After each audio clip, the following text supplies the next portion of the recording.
Okay, angular STM के बारे में हमने डिस्कस किया था कि angular SHM is just oscillation about a given axis, है ना। कि angular SHM is oscillation about, बार बार ये रेज कौन कर रहा है हैंड भाई, है ना। कि angular SHM is the oscillation about an axis, कि जब भी कोई एक्सिस के अबाउट ऑसिलेशन या टू एंड फ्रो मोशन होता है तो उसी को हम क्या होता है, इसलिए आपका एंगुलर एसएचएम, है ना। तो इसका सिंपल सा एग्जांपल हो जाएगा एसएचएम ऑफ सिंपल पेंडुलम, है ना। क्या एक्सिस का एक एग्जांपल हो जाएगा SHM of simple pendulum, SHM of simple pendulum, है ना। तो simple pendulum is a kind of angular SHM, है ना। तो सिंपल पेंडुलम में बेसिकली स्ट्रक्चर देखा जाए तो यही होता है कि कोई भी अगर सिंपल पेंडुलम है,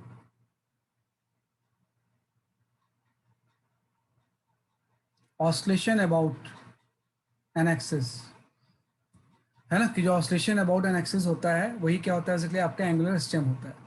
तो हम यहाँ बात करते हैं SHM of a simple pendulum. तो SHM of a simple pendulum में जिस सिंपल से हम ऐसा कर सकते हैं कि कोई भी अगर सिंपल पेंडुलम है जो कि पेंडुलम का सिंपलेस्ट फॉर्म है, और भी पेंडुलम्स होते हैं, तो यहाँ पे कोई इस तरह से स्ट्रिंग्स है और स्ट्रिंग से आप कोई बॉब हैंग कर दो एम मास की, और जहां से ये सस्पेंडेड है ना, यही आपका एक्सिस होता है ओ। तो SHM of simple pendulum about O हम बोलेंगे, है ना, कि अबाउट ओ, ये जो एक्सिस है वो ओ है आपका, जहां से पॉइंट ऑफ सस्पेंशन होता है। तो इसी पॉइंट के अबाउट ऑसिलेट करती है।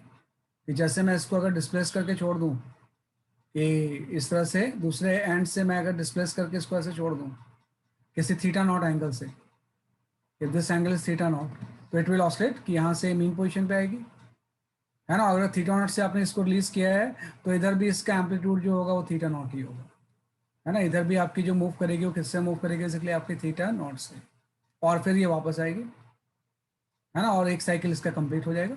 तो the one cycle is completed. तो इस तरह के जो भी एसएचएम होते हैं जो किसी एक्सेस के अबाउट ऑसिलेशन होते हैं, तो उसी को हम बोलते हैं इसलिए आपका एंगुलर एसएचएम।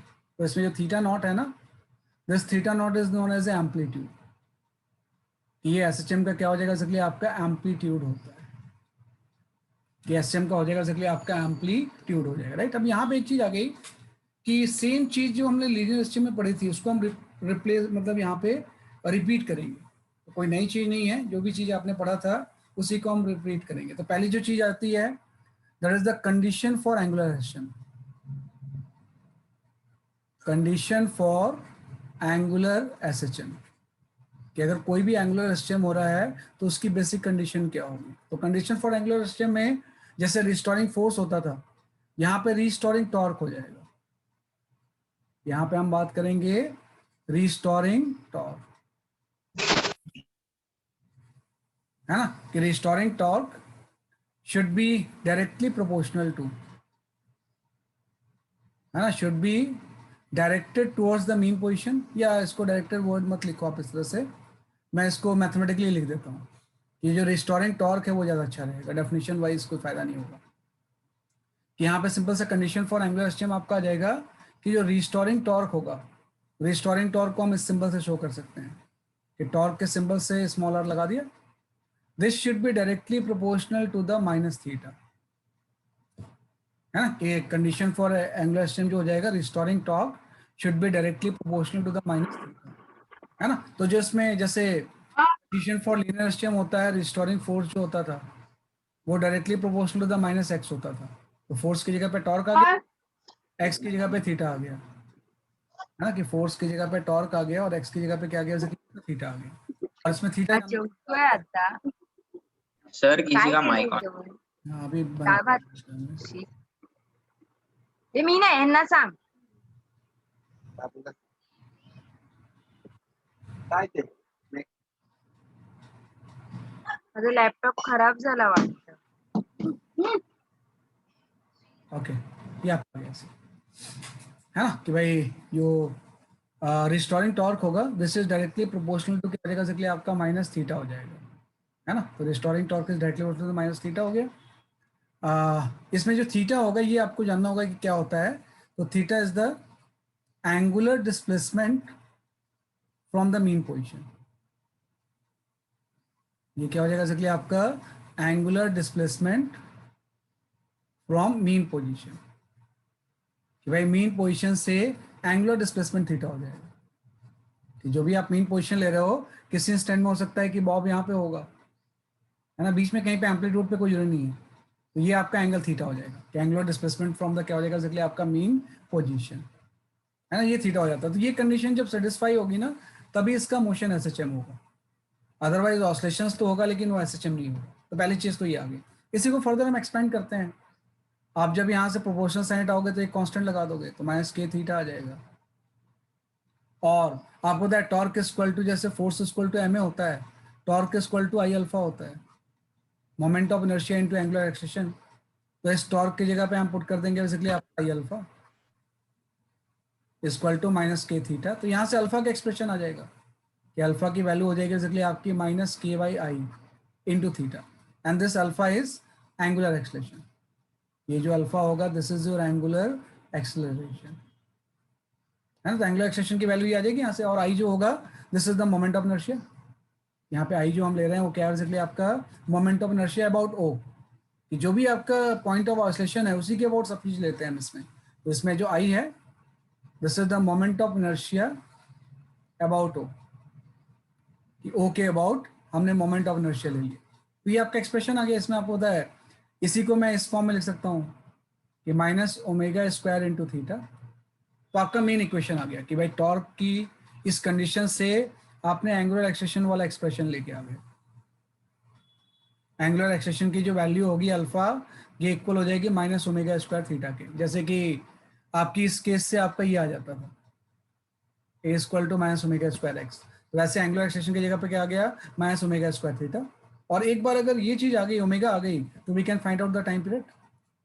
टाइम पीरियड की वैल्यू कितनी हो जाती है बेसिकली आपकी 2 पाई बाई ओमेगा। तो वही चीज है कि जो भी लीनियर टर्म्स थे उसकी जगह पे एंगुलर टर्म्स आ गए, है ना, कि जो भी लीनियर टर्म्स थे उसकी जगह पे क्या आ गया बेसिकली आपके एंगुलर टर्म्स आ गए, है ना। बाकी सारी चीजें क्या है बेसिकली आपकी सेम, है ना। तो इसको लिख लो पहले।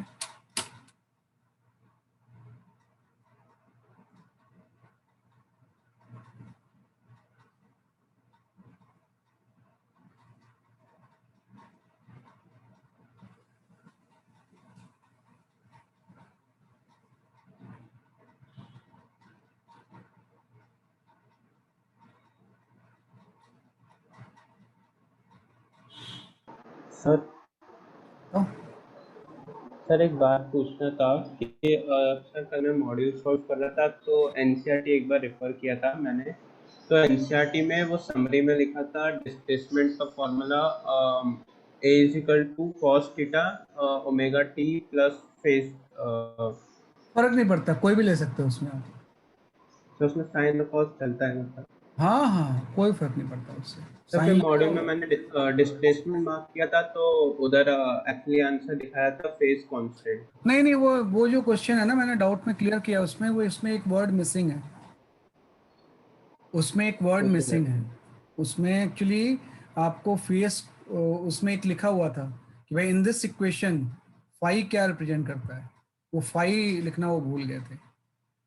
उस क्वेश्चन में करेक्शन है ना, ओके सर। भूल गए थे वो। तो फाई के बारे में पूछा था उसने, एक्स के बारे में नहीं पूछा था उसने। अगर एक्स के बारे में पूछा होता तो डिस्प्लेसमेंट होता, तो उसमें एक फाई बीच में वर्ड लगा हुआ था। ओके इसमें फाई क्या रिप्रेजेंट करता है, तो फेस कांस्टेंट होगा, एक्स तो डिस्प्लेसमेंट ही है, यूं कर सकते हैं ऐसे, है ना। वो करेक्शन था, तो डाउट क्लास में मैंने बताया था वैसे, है ना। ये आपका जगह से, तो ये आपका time period equal to 2 pi by omega आ गया, है ना। इसके बाद हम आते हैं कि जैसे आपने यहाँ पे अल्फा का इक्वेशन मेन लिया है, इसी को थोड़ा सा डिफरेंटली हम डिनोट कर लेते हैं कि अल्फा के इक्वेशंस को ही थोड़ा सा हम स्लाइटली चेंज करके लिख सकते हैं। जो अल्फा का इक्वेशन है आपका मेन चीज यही आ गई कि भाई कोई भी अगर एंगुलर सिस्टम हो रहा है ना, तो अल्फा की वैल्यू जो होगी वो माइनस ओमेगा स्क्वायर थीटा के इक्वल होगी, है ना। इसी को अगर हम डिनोट कर लें तो अल्फा जो हो जाएगा वो D square D theta by D T square हो जाएगा, है ना। कि अल्फा की जो वैल्यू होगी वो बेटे होता है वो के बाई आई जो होता है ना, कि जो भी थीटा का कोफिशिएंट होता है वो एंगुलर फ्रिक्वेंसी होती है ना। जैसे आपने लीनियर में किया था सेम वे हम यहाँ पे कर रहे हैं, है ना। मतलब उस टर्म का नाम ही है ओमेगा स्क्वायर, इसमें जो टर्म होता है वो टर्म का नाम ही होता है ओमेगा स्क्वायर।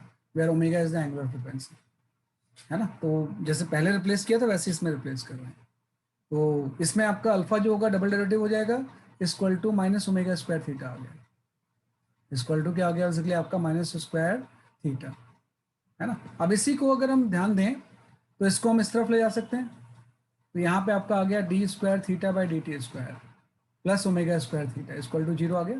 तो ये जो इक्वेशन आ गई है इसी को हम बोलते हैं differential equation of angular system, है ना, कि this is simply known as a differential equation of angular resistance, of angular resistance, है ना। इसका पर्पस क्या होगा हम जानते हैं कि कोई भी थीटा का फंक्शन अगर इसको सेटिस्फाई करेगा तो that will represent the SHM, है ना, कि any function of theta if satisfy differential equation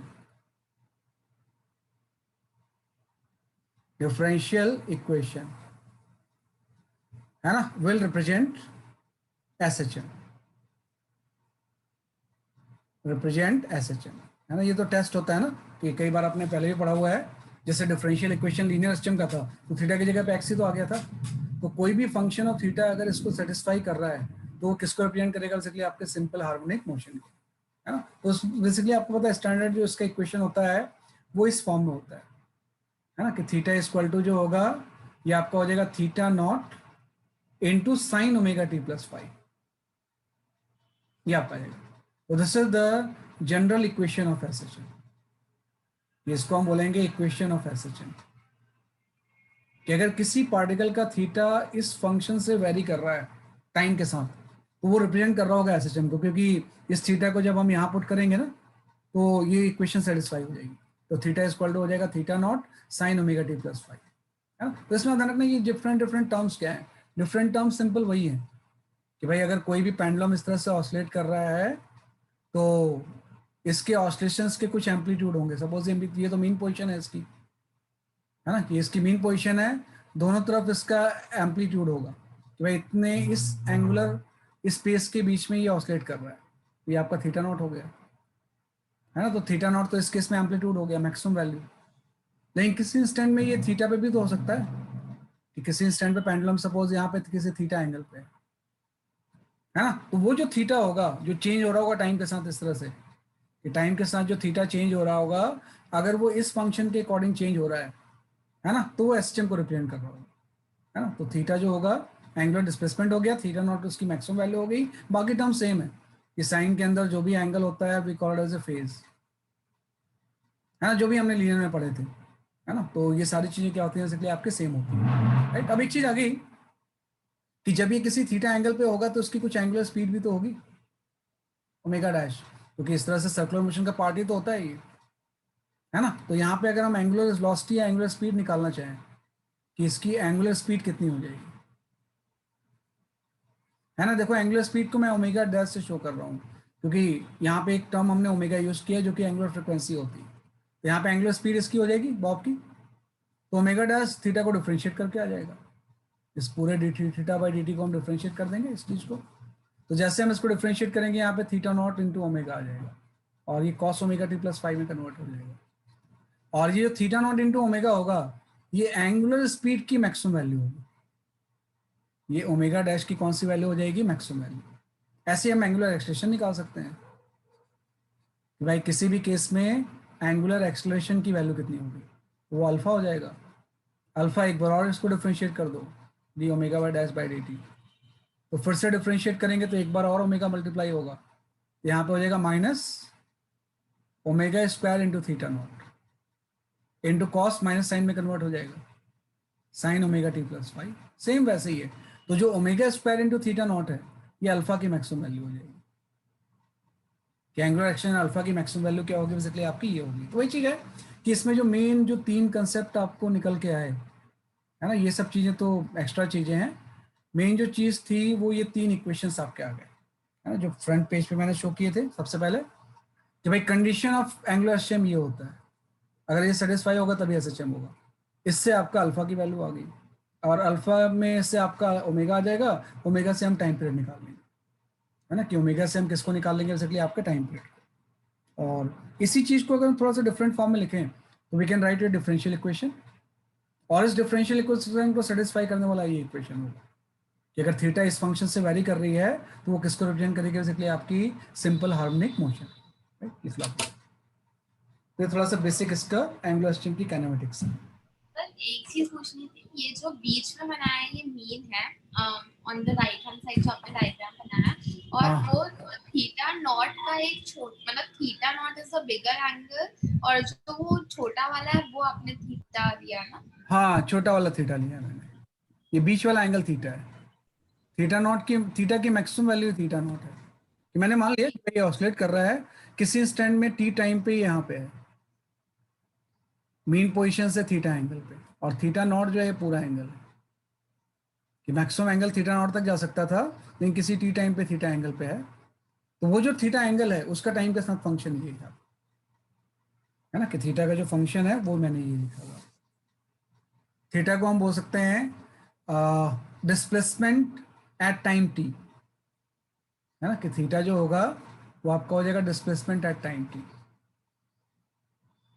angular displacement at time T, और जो थीटा नॉट है इसी थी डिस्प्लेसमेंट की मैक्सिमम वैल्यू है ना, किसी डिस्प्लेसमेंट की क्या है, बेसिकली आपकी मैक्सिमम वैल्यू, ये हम कर सकते हैं।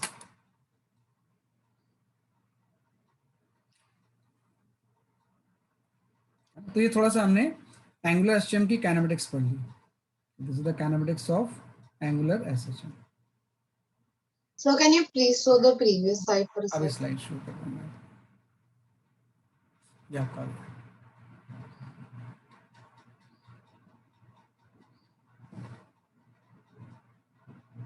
Thank you, sir.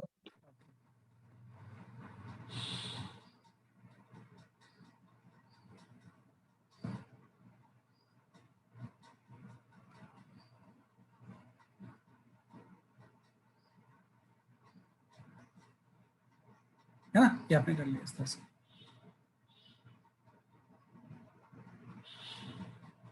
है ना, यहाँ पे वही था कि थीटा किसी इंस्टेंट पे था, थीटा नॉट उसकी मैक्सिमम वैल्यू थी। सेम चीज दोबारा मैंने यहाँ पे डायग्राम बनाया जो represent the angular speed and angular acceleration, है ना। तो आपका इसके बाद हम आते हैं कि भाई इसमें प्रोसेस क्या होगा टाइम पीरियड को कैलकुलेट करने का, है ना। तो सेम वैसे ही होता है कि भाई टाइम पीरियड या फ्रीक्वेंसी जब हम इसका निकालेंगे तो उसका बेसिक प्रोसीजर कैसे होगा, है ना, कि कैलकुलेशन ऑफ टाइम पीरियड और फ्रीक्वेंसी। 2 मिनट लास्ट स्लाइड दिखाना, जल्दी लिख लिया करो यार।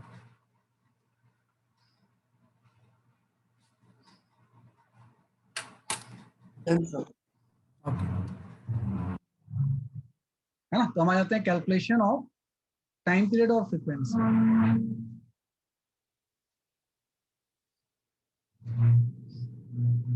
Time period and frequency of angular SHM, of angular SHM, है ना, कि इसका हम टाइम पीरियड और फ्रीक्वेंसी हम किस तरह से कैलकुलेट करें किसी भी एंगुलर एसएचएम का। तो सेम प्रोसीजर होगा कि सबसे पहला स्टेप होगा we find out restoring torque, कि सबसे पहले हम बात करेंगे इसमें कि रिस्टोरिंग टॉर्क क्या है, find out restoring torque,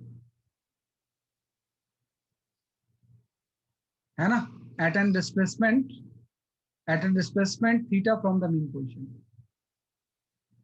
eight a displacement theta from mean position,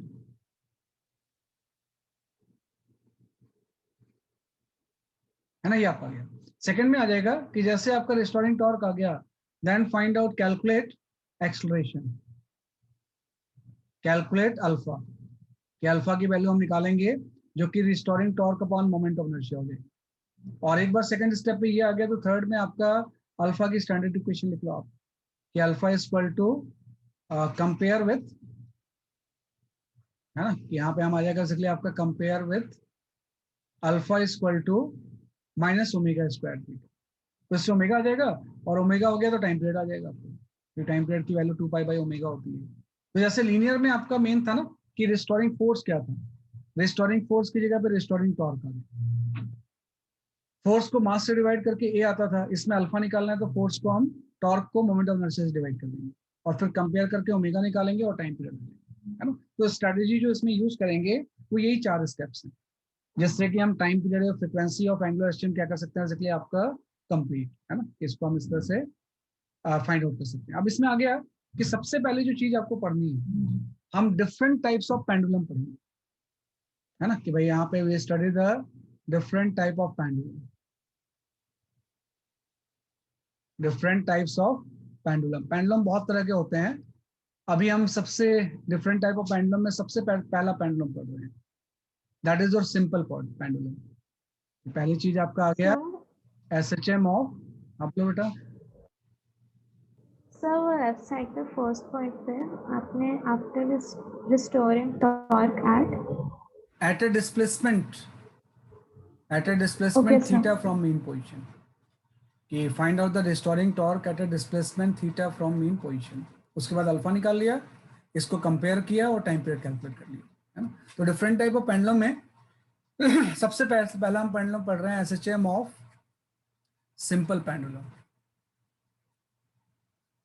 simple pendulum. कि जो SHM ऑफ सिंपल पेंडुलम होगा इसकी हम बात कर रहे हैं, है ना। तो भाई इसका हम टाइम पीरियड कैसे कैलकुलेट करें, है ना। तो इसमें स्टेप्स वही होंगे, आप देखो कि कोई भी सिंपल पेंडुलम होगा तो किसी O से सस्पेंडेड होगा और इस तरह से ये इसकी मीन पोजीशन होगी, है ना। इसकी length of the string L हो जाएगी, बॉब का मास M हो जाएगा और इसके अबाउट ये दो स्ट्रिंग के बीच में ऑसिलेट कर रहा होगा, है ना, कि दोनों तरफ ये एंगल कितना हो जाएगा, इसके लिए आपका थीटा नॉट। उसके बारे में लेकिन सोचने की जरूरत नहीं है, क्योंकि टाइम पीरियड जो होता है वो आपका इससे इंडिपेंडेंट होता है, एम्पलीट्यूड से। तो एम्पलीट्यूड कितना है उससे मतलब मुझे नहीं है ना, कि एम्पलीट्यूड दोनों तरफ क्या हो जाएगा, इसके लिए आपका थीटा नॉट हो जाएगा। हम ऐसा मान लेंगे कि किसी इंस्टेंट में ये बॉब यहाँ पे कहीं पे आ गया, इस जगह पे किसी भी टी टाइम पे यहाँ पे है ना। यार थोड़ा सा डायग्राम बड़ा बना लो इसमें, है ना, थोड़ा सा डायग्राम बना लो ज़्यादा अच्छा रहेगा, तो इसमें बहुत सारी चीज़ें शो करनी है मुझे, है ना। ये आपका गया इस तरह से,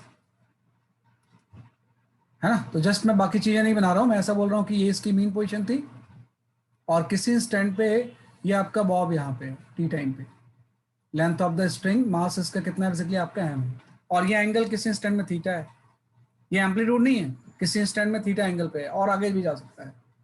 तो पहला क्वेश्चन तो यही होगा कि हम बोलेंगे कि रिस्टोरिंग टॉर्क किसकी वजह से होगा, क्या चीज, कौन सा टॉर्क इसको वापस लेके आएगा, है ना। तो हम बोलेंगे इसमें तो एक तो वेट लग रहा होगा और एक इसमें टेंशन टी लग रहा होगा,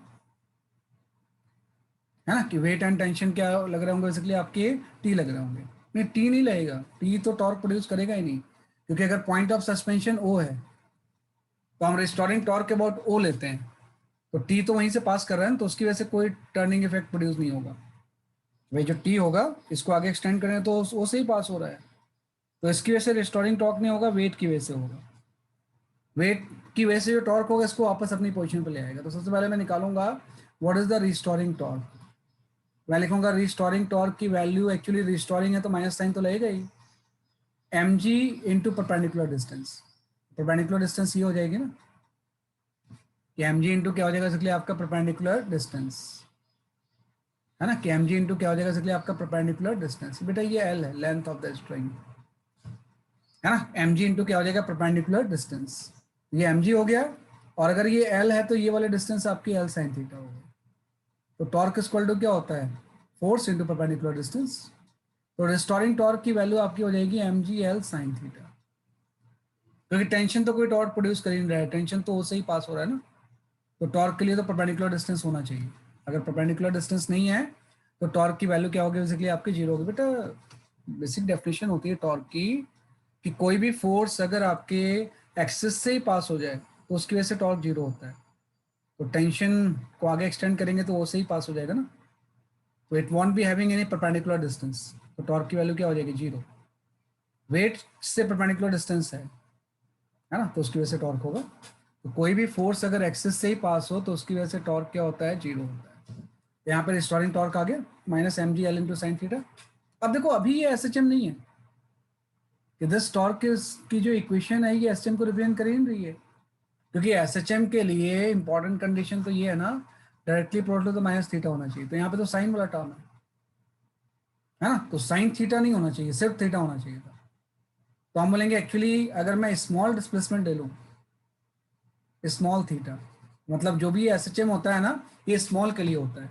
एसएचएम ऑफ जब भी हम सिंपल पेंडुलम की बात करेंगे तो ये जो होगा वो आपके स्मॉल डिस्प्लेसमेंट के लिए होगा, स्मॉल ऑसिलेशन, स्मॉल ऑसिलेशन। ये एसएचएम तभी होगा जब ऑसिलेशन स्मॉल होगा, अदरवाइज ये ऑसिलेशंस तो होगा लेकिन सिंपल हार्मोनिक मोशन नहीं होगा। तो स्मॉल थीटा अगर हम ले लें यहाँ पे कि थीटा बहुत छोटा है तो साइन थीटा की वैल्यू थीटा हो जाएगी। अब ये रिस्टोरिंग टॉर्क सही हो गया कि रिस्टोरिंग टॉर्क की वैल्यू जो होगी वो आपकी हो जाएगी minus M G L into theta. तो एम जी एल तो कॉन्स्टेंट है, तो torque is directly proportional to the minus theta. मतलब ये एसएचएम है कि अगर स्मॉल एंगल ऑफ डिस्प्लेसमेंट ले लें तो ये क्या परफॉर्म करेगा, एसएचएम। तो फर्स्ट स्टेप आ गया कि आपने रिस्टोरिंग टॉर्क निकाल लिया। अब सेकंड स्टेप पे आ जाते हैं, यहाँ मैं लिख रहा हूँ सेकंड स्टेप है ना। सेकंड स्टेप में आप अल्फा निकालोगे, तो अल्फा निकालने के लिए आप टॉर्क को मोमेंट ऑफ इनर्शिया से डिवाइड कर दोगे, तो M G L theta upon moment of inertia. Moment of inertia आपको पता है ओके वॉट निकालना है इस बॉब का, तो एम एल स्क्वायर हो जाएगा है ना, कि बॉब तो as a point mass behave करेगा ना। तो इसके अबाउट अगर हम बॉब को ले लेंगे तो इसके डिस्टेंस ओ से एल है, तो इसका मोमेंट ऑफ इनर्शिया कितना हो जाएगा, एम एल स्क्वायर हो जाएगा। तो यहाँ से एम कैंसिल, एक एल की पावर कैंसिल, तो अल्फा की वैल्यू ये आपकी आ गई minus G by L into theta है ना। अब इसके बाद हम इससे कंपेयर कर देंगे थर्ड स्टेप में कि alpha equal to minus omega square theta से कंपेयर करेंगे, तो यहाँ पे ओमेगा स्क्वायर की जगह पे माइनस जी बाई एल है। तो थर्ड स्टेप में ये चीज आ गई आपकी, सेकंड स्टेप ये हो गया, थर्ड स्टेप में ये आपका आ गया कि ओमेगा की वैल्यू जो होगी under root of G by L हो जाएगा। और एक बार अगर ओमेगा आ गया तो टाइम पीरियड आ जाएगा, 2 पाई बाई ओमेगा ही तो होता है। तो जो फोर्थ स्टेप है इसके अकॉर्डिंग टाइम पीरियड की वैल्यू सिंपल पेंडुलम की 2 pi under root of L by G होती है। ये हम जानते हैं कि कोई भी सिंपल पेंडुलम इस तरह से जब स्मॉल ऑसिलेशन परफॉर्म करता है तो इसके एक साइड का टाइम पीरियड जो होता है 2 pi under root of L by G होता है। तो ये देखना स्टेप्स मैंने वही कि सबसे पहले मैंने रिस्टोरिंग टॉर्क निकाला, फिर स्मॉल एंगल लेके एसएचएम प्रूफ किया, फिर आपने निकाला अल्फा कितना होगा, फिर कंपेयर करके ओमेगा आ गया तो टाइम पीरियड आ जाएगा। तो ये स्टेप्स आपको यूज करना है डिफरेंट टाइप ऑफ क्वेश्चंस में। कोई जरूरी नहीं कि सिंपल पेंडुलम ही हो, है ना, पेंडुलम का नेचर कुछ डिफरेंट भी हो सकता है ना? पे आप लिख लो थोड़ा सा।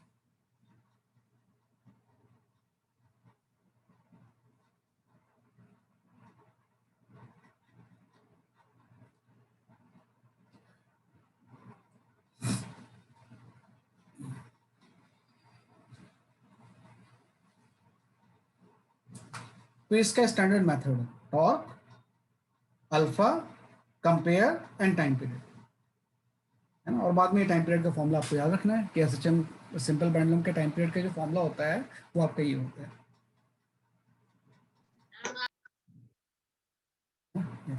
तो वो अल्फा का इक्वेशन आप रिपीट कर सकते हो? बेटा अल्फा जो होगा वो torque upon moment of inertia होता है। ये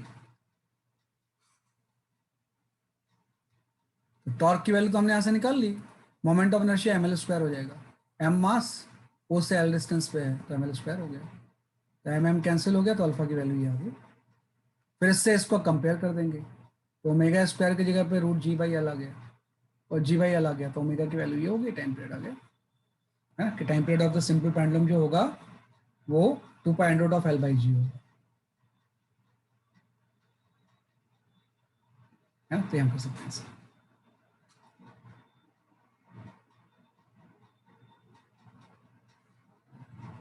है ना। तो एक मेथड से आपने टाइम पीरियड कैलकुलेट कर लिया।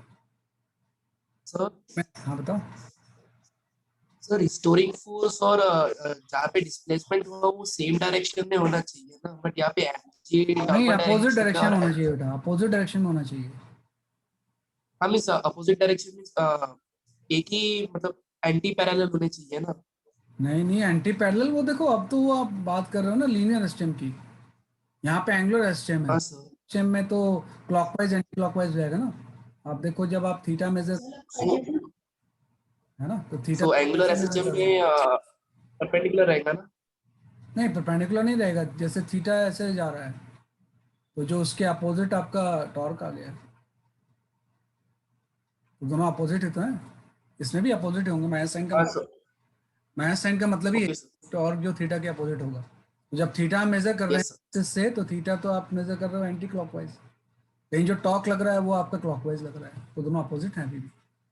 तो इसमें हम clockwise anti clockwise word use कर लेंगे, या के कैप माइनस के कैप यूज कर लेंगे अगर प्रॉपर वेक्टर आप ले रहे हो तो, है ना। कि एंटी क्लॉकवाइज का मतलब होता है वेक्टर की डायरेक्शन बाहर आ रही है तो के कैप हो जाएगा, क्लॉकवाइज का मतलब वेक्टर की डायरेक्शन अंदर जा रही है तो आपका माइनस के कैप हो जाएगा। तो एक के कैप है, दूसरा माइनस के कैप है। सही बोल रहा हूँ इसमें, अपोजिट तो होगा ही। रिस्टोरिंग का मतलब ही है थीटा के अपोजिट, है ना, कि रिस्टोरिंग का मतलब ही होता है थीटा के अपोजिट। तो ये तो मैंने निकाल लिया कि भाई जो एसएचएम ऑफ सिंपल पेंडुलम का जो टाइम पीरियड होगा ये आपने टॉर्क से कैलकुलेट कर लिया। तो भाई टॉर्क वाला मेथड यूज करके, है ना, ये मतलब फ्लो चार्ट आपको थोड़ा ध्यान रखना कैसे निकाला मैंने। तो ये सारे क्वेश्चंस में यही चीज यूज होगी, है ना। तो आपने निकाल लिया कि भाई इसका इतना होगा, कि time period of simple pendulum जो होगा वो 2π√L/g हो जाएगा। ये आपका टाइम पीरियड हो जाएगा, है ना। ये आपने एक मेथड से निकाल लिया। इसका एक अल्टरनेट मेथड भी होता है ना, कि इसका एक बहुत सिंपल सा अल्टरनेट मेथड भी होता है। सर एक सेकंड के लिए प्रीवियस स्लाइड दिखाइए ना। अभी दिखा रहा हूँ।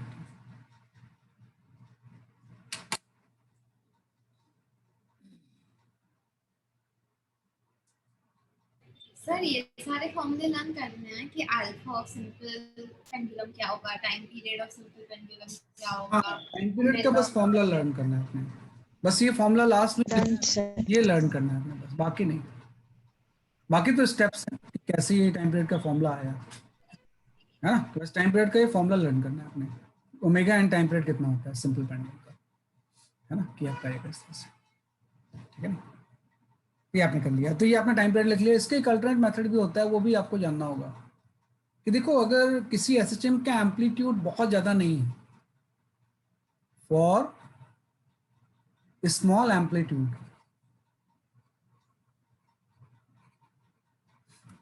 है ना, SHM of simple pendulum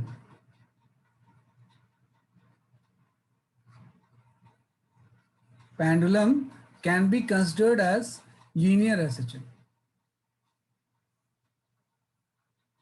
can be considered as linear SHM। ये हम मान सकते हैं कि अगर स्मॉल एम्पलीट्यूड होगा ना, जो कि होते ही है, एसएचएम ले रहे हैं तो स्मॉल एम्पलीट्यूड ही होगा, अदरवाइज तो ऑसिलेशन होगा लेकिन एसएचएम नहीं होगा ना। प्रूफ करने में आपने स्मॉल एंगल लिया था कि for a small amplitude SHM of simple can be considered as a linear SHM. तो उसको लीनियर एसएचएम की थ्योरी से भी हम कर सकते हैं कि आपने ये जैसे बोला कि कोई भी इस तरह से आपका ये तो वर्टिकल एक्सिस है मीन पोजीशन वाली, यहाँ पे कहीं पे बॉब है किसी इंस्टेंट में, है ना। तो मैंने अगर बोला ये एंगल बहुत ज़्यादा अगर नहीं है, जो कि नॉर्मल बहुत छोटा होता है, हम तो इनलार्ज करके बनाते हैं, तो इसको हम लीनियर एसएचएम मान सकते हैं, है ना। कि हम बोलेंगे यहाँ पे एक वेट लग रहा है ना, और यहाँ पे आपका एक टेंशन लग रहा है, तो मैं ये बोलूँगा कि इसको इधर लाने वाला फोर्स कौन सा होगा, कि व्हाट इज द, मैं जैसे अब लीनियर एसएचएम ले रहा हूँ तो I will talk about the restoring force. इस केस में रीस्टोरिंग फोर्स की वैल्यू कितनी हो जाएगी, तो जब मैं लिखूंगा यहाँ पे रीस्टोरिंग फोर्स, तो रीस्टोरिंग फोर्स एक्चुअली वेट का कंपोनेंट हो जाएगा, क्योंकि ये एंगल अगर थीटा है किसी स्टैंड में, है ना, कि भाई ये एंगल अगर थीटा है, हाँ बिल्कुल सही बोला ना, mg sin थीटा हो जाएगा, कि अगर ये एंगल थीटा है तो इस वेट का यहाँ पे जो कंपोनेंट होगा वो mg cos थीटा हो जाएगा, और ये वाला जो कंपोनेंट होगा वो mg sin थीटा हो जाएगा। तो टॉर्क के टर्म्स में तो हम बोल रहे थे रिस्टोरिंग टॉर्क, तो mg की वजह से टॉर्क इसको वापस लेके आ रहा है, लेकिन फोर्स के टर्म्स में ये mg sin थीटा की वजह से तो वापस आएगा, तो रिस्टोरिंग फोर्स जो हो जाएगा हम लिख देंगे माइनस mg sin थीटा, और चूंकि एंगल स्मॉल है तो साइन थीटा की वैल्यू जो होगी वो थीटा के इक्वल हो जाएगी, तो यहाँ से रिस्टोरिंग फोर्स की जो वैल्यू आ गई वो माइनस mg थीटा आ गई। अब आप यहाँ से देखो कि ये सपोज हम कोई आर्क लेंथ ले लेते हैं, कोई x है, यहाँ से यहाँ तक आर्क लेंथ कितनी है, बेसिकली आपकी x है मीन पोजीशन से, और इसकी length of the string l है। तो मैं यहाँ पे लिख सकता हूँ जो थीटा होगा वो किसके इक्वल होगा, theta equal to l by theta equal to जो होगा वो x बाई l ही तो हो जाएगा। भाई थीटा क्या होता है, आर्क लेंथ अपॉन रेडियस, तो थीटा की जगह पे हम लिख सकते हैं x upon l, arc length x by radius l आ गया। तो यहाँ से थीटा की जगह पे इससे रिप्लेस कर दो आप, ये थीटा होगा वो x बाई l के इक्वल हो जाएगा। तो यहाँ से रिस्टोरिंग फोर्स की जो वैल्यू आ जाएगी वो आ जाएगी minus M G X by L, है ना। तो आप देखो प्रूफ हो गया ना एसएचएम में, है ना, क्योंकि रिस्टोरिंग फोर्स की वैल्यू आ गई minus M G by L into X, है ना। तो यहाँ से प्रूफ हो गया कि रिस्टोरिंग फोर्स से डायरेक्टली प्रोपोर्शनल माइनस एक्स, है ना, कि एसएचएम क्या हो गया बेसिकली आपका प्रूफ हो गया। आपको नहीं, मीन पोजीशन आपको यहाँ वाली लेनी है, ये वाली, क्योंकि यहीं पे जब बॉब होगा ना तो टॉर्क जीरो हो जाएगा। जब बॉब यहाँ पे होगा ना तो यहाँ पे वेट और टी की दोनों की वजह से टॉर्क जीरो हो जाएगा, क्योंकि टॉर्क टी भी वहीं पास हो रहा है ओ से और वेट भी वहीं से पास हो रहा है, मतलब यहाँ पे टॉर्क जीरो की पोजीशन ये होगी, और जहाँ पे टॉर्क जीरो होगा वही मीन पोजीशन हो जाएगी। यहाँ पे फोर्स जीरो होता है, लीनियर में मीन पोजीशन होती है, तो जहाँ पे टॉर्क जीरो होगा वो एंगुलर में मीन पोजीशन हो जाएगी। तो मीन पोजीशन आपकी ये है वर्टिकल जो लाइन मैंने बनाई, इसी के बोर्ड तो ये ऑसिलेट कर रहा है। तो आपने रिस्टोरिंग फोर्स यहाँ से निकाल लिया, इसके बाद काम आसान है, एक्सलेशन निकाल लो। Acceleration is equal to restoring force by mass हो जाएगा, तो मास यहाँ से कैंसिल हो गया, minus G by L into X कर लो। एक्सलेशन की value minus omega square X हो जाएगी, तो ओमेगा की जो वैल्यू आ जाएगी under root of G by L आ जाएगी। तो टाइम पीरियड की वैल्यू जो होगी 2 pi under root of L by जी। तो कोई भी अगर एंगुलर सिस्टम है, अगर वो स्मॉल डिस्प्लेसमेंट है तो कई बार हम उसको लीनियर भी मान सकते हैं, और लीनियर से भी सॉल्व करेंगे तो सेम आंसर आ जाएगा। लीनियर सिस्टम कंसिडर करके भी आंसर क्या आएगा, बेसिकली आपका सेम आएगा। बेटा रिस्टोरिंग फोर्स जो होगा वो इसलिए नहीं होगा क्योंकि उससे 90 डिग्री पे उसका पाथ है। कोई भी फोर्स के 90 डिग्री में इसका इफेक्ट नहीं होता है ना, ये एंगल 90 डिग्री है। तो अगर ये ऐसे जा रहा है इस डायरेक्शन में तो टेंशन तो उसके 90 डिग्री पे है ना, तो 90 डिग्री वाला फोर्स तो इनइफेक्टिव होता है ना, है ना, कि इससे एंगल इसका 90 डिग्री है, उसके पास से उसका 90 एंगल जो है वो 90 डिग्री है। हाँ, कॉस कंपोनेंट भी नहीं होगा क्योंकि वो भी 90 डिग्री पे है। ये दोनों जो चीज है, इस जो इसका पाथ होगा, है ना, इस तरह से वापस जाएगा, डिस्प्लेसमेंट इस डायरेक्शन में होगी ना, तो उसके अलॉन्ग फोर्स से तो इसका रिस्टोरिंग होगा, उसके 90 डिग्री वाले फोर्स तो नहीं होंगे ना उसमें, उससे 90 डिग्री वाले फोर्स नहीं होंगे ना। ये आप पहले हम लोग ये वाला मेथड तभी यूज कर सकते हैं ना कि अगर क्वेश्चन में दिया हो कि स्मॉल एम्पलीट्यूड है। हाँ मतलब नहीं होगा, मेरी बात आप नहीं समझ रहे, क्वेश्चन में दिया हो या नहीं हो, अगर सिंपल पेंडुलम एसएचएम परफॉर्म कर रहा है वो स्मॉल एम्पलीट्यूड में ही करेगा, लार्ज एम्पलीट्यूड में तो एसएचएम परफॉर्म करता ही नहीं है। तो अगर एसएचएम हो रहा है तो आप इसको भी यूज कर सकते हो, वो वाला भी यूज कर सकते हो, दोनों के लिए कॉमन चीज है। भाई स्मॉल एम्पलीट्यूड के लिए सिंपल पेंडुलम का मोशन एसएचएम होता है, चाहे वो एंगुलर हो चाहे लीनियर हो, है ना। मतलब वो तो मैंने लिखा है कि स्मॉल अगर एम्पलीट्यूड है तो ये बहुत अगर छोटा है तो हम मान सकते हैं कि जो चीज थी ना सिंपल ऐसे ही जा रही है, यहाँ पे ऐसे कर्व को हम नेग्लेक्ट कर सकते हैं ऐसे, तो उसको नेग्लेक्ट करके नॉर्मली मैंने एक सोल्यूशन ये भी दे दिया है ना। तो स्मॉल एम्पलीट्यूड में ही एसएचएम होता है, लार्ज एम्पलीट्यूड का तो अलग फॉर्मूला होता है। ये जो भी फॉर्मूला होगा ना ये स्मॉल एम्पलीट्यूड के लिए वैलिड है ना, लार्ज एम्पलीट्यूड के लिए वैलिड ही नहीं होता है 2 pi under root of L by g, है ना। तो दोनों मेथड है, लेकिन नॉर्मली सिंपल न्यूमेरिकल तो सीधे फॉर्मूले से ही हो जाएंगे, लेकिन थोड़े से भी मुश्किल न्यूमेरिकल जब आएंगे ना तो या तो ये वाली अप्रोच आप यूज करोगे या टॉर्क वाली यूज करोगे, दोनों में से कोई भी एक यूज कर लोगे जो भी आपको सुटेबल लगता है। हाँ, कि थोड़े से भी टफ न्यूमेरिकल आएंगे तो डिफरेंट अप्रोच यूज करनी पड़ेगी, अदरवाइज तो फॉर्मूला बेस्ड क्वेश्चन ही होते हैं। तो वो टाइम पीरियड डिनोट किया ना small amplitude, time period capital T का टाइम पीरियड होगा, टाइम पीरियड का रेसिप्रोकली फ्रीक्वेंसी हो जाएगा, तो कोई भी एक चीज निकाल लो इसमें, टाइम पीरियड है तो ये कितने टाइम में एक साइकिल कंप्लीट कर लेगा, जाके अपनी जगह पे वापस आ जाएगा, वो टाइम आपने निकाल लिया, है ना। तो ये कैलकुलेट मेथड है जो कि जानते हैं हम थोड़ा सा, कि ऐसा भी हम सोच सकते हैं, कई क्वेश्चन में हेल्पफुल हो सकता है। कि एंगुलर के टर्म्स में सॉल्व करना मुश्किल होता है, लेकिन लीनियर में कन्वर्ट करके इजीली हम सॉल्व कर सकते हैं इसे। अब आ गया, अभी हम सिंपल पेंडुलम ही पढ़ रहे हैं, आप ध्यान रखना ये सारी चीजें जो है वो टाइटल सिंपल पेंडुलम में ही है। अभी हम दूसरे तरह के पेंडुलम पढ़ ही नहीं रहे हैं, एसएचएम ऑफ सिंपल पेंडुलम की ये सारी बातें कर रहे हैं इसमें, है ना। उसका एक फॉर्मूला आ गया। अब इसी में कुछ पॉइंट्स होते हैं एसएचएम ऑफ सिंपल पेंडुलम में ही। पहला होता है कि अगर एम्पलीट्यूड स्मॉल नहीं हो, लार्ज होगा तो क्या हो जाएगा, और लार्ज एम्पलीट्यूड, भाई अगर पेंडुलम का एम्पलीट्यूड अगर लार्ज है तो उस केस में हम क्या करेंगे। तो थोड़ा सा मैं कुछ पॉइंट्स यहाँ पे लिख रहा हूँ, ये पॉइंट बड़े इंपॉर्टेंट है न्यूमेरिकल सॉल्व करने के लिए। फर्स्ट पॉइंट है ना, ऑफ सिंपल पेंडुलम, है ना, if amplitude is large then pendulum will oscillate, will not perform, will oscillate, या हम ऐसे बोल सकते हैं इस केस में जब अगर लार्ज होगा, है ना, then motion of pendulum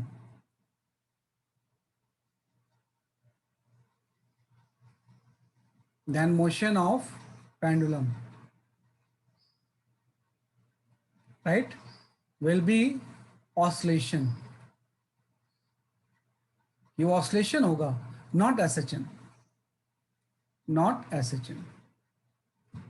है ना, कि अगर एम्पलीट्यूड लार्ज होगा तो जो मोशन ऑफ पेंडुलम होगा उसको ऑसिलेशन बोलेंगे, एसएचएम नहीं बोलेंगे। एसएचएम तभी हम बोलेंगे जब एम्पलीट्यूड स्मॉल होगा, है ना। लेकिन अगर लार्ज एम्पलीट्यूड है, फॉर लार्ज एम्पलीट्यूड, है ना, इसका जो टाइम पीरियड होता है इसका फॉर्मूला हम जानते हैं, इसको मेमोराइज करना है आपने। कैसे आया वो तो मैथमेटिकल कैलकुलेशन है, 2 pi under root of L/G तो रहता ही है, इससे ये फैक्टर मल्टीप्लाई हो जाता है 1 plus theta naught square by 16, ये आ जाता है कि अगर इसका एम्पलीट्यूड लार्ज है। अदरवाइज तो एम्पलीट्यूड से एसएचएम का टाइम पीरियड इंडिपेंडेंट है ना। हाँ देखो, जब टाइम पीरियड का सिंपल जो फॉर्मूला था उसमें तो एम्पलीट्यूड नहीं आ रहा था ना, लेकिन अगर लार्ज एम्पलीट्यूड होगा थीटा नॉट, है ना, मे बी 60 डिग्री 70 डिग्री से कर रहा है ना, तो उस केस में आपको 1 plus theta naught square by 16 multiply कर देना होगा। तो ये एक स्पेशल फॉर्मूला है जो कि हम जानते हैं फॉर लार्ज एम्पलीट्यूड, ये आपका। तो पहला पॉइंट सिंपल पेंडुलम का आपका ये है ना, कि पहला पॉइंट हम ये क्लियर करते हैं इसमें, है ना। वही चीज़ अगर इसमें थीटा बहुत स्मॉल होगा ना तो 1 के रिस्पेक्ट में ये सारे टर्म छोटे होते जाएंगे, तो 1 के रिस्पेक्ट में अगर हम इसको नेग्लेक्ट कर देंगे तो ये चीज़ बच जाएगी आपकी, है ना। लेकिन ये ध्यान रखना कि ये जो टाइम पीरियड हमने लिया है ये टाइम पीरियड ऑफ एसएचएम नहीं है, ये टाइम पीरियड ऑफ ऑसिलेशन है, क्योंकि एसएचएम तो तभी होगा जब उसका एम्पलीट्यूड क्या होगा, स्मॉल होगा। सेकंड एक इंपॉर्टेंट चीज आ गई कि if any force other than, ये बहुत इंपॉर्टेंट चीज है, other than weight and tension present, weight and T present, कि अब तक तो हम वेट और टेंशन की तो बात कर रहे थे खाली, present, then we replace g with effective g, with effective g, है ना, कि इफेक्टिव जी से हम रिप्लेस कर देते हैं। याद रखना, जी ई लिख लो आप इसे सिंपल सा, है ना, पूरा लिखने में कॉम्प्लिकेटेड होगा ये, है ना। तो हम इसको रिप्लेस कर सकते हैं, इसको मैं समझाता हूँ क्या मतलब होता है इसका विथ इफेक्टिव जी, कि कभी भी कर्व एम जी और टी के अलावा अगर और कोई फोर्स प्रेजेंट हो तो जी को हम जी इफेक्टिव से रिप्लेस कर देंगे। तो मतलब इस केस में टाइम पीरियड का जो फॉर्मूला आ जाएगा वो 2 pi under root of L/G हो जाएगा, L/G इफेक्टिव। अभी जी इफेक्टिव हम निकालेंगे कैसे, जी इफेक्टिव हम निकाल लेंगे नेट फोर्स बाय मास से, है ना। किससे निकालेंगे, बेसिकली आपका यहाँ पे वेट टेंशन भी मत लिखो आप, टेंशन तो होगा ही, स्ट्रिंग है ना, अदर देन mg प्रेजेंट लिख लो आप इसमें, if any other force, if any force other then mg present, तब ऐसा होगा। 30 से थोड़ा सा कंफ्यूजन होती है, तो उसमें हम जी को किससे रिप्रेजेंट कर देंगे, जी इफेक्टिव से, और जी इफेक्टिव क्या हो जाएगी, नेट फोर्स बाय मास, है ना। इसका एग्जांपल ये है, जैसे मैं अगर आपसे बोलूं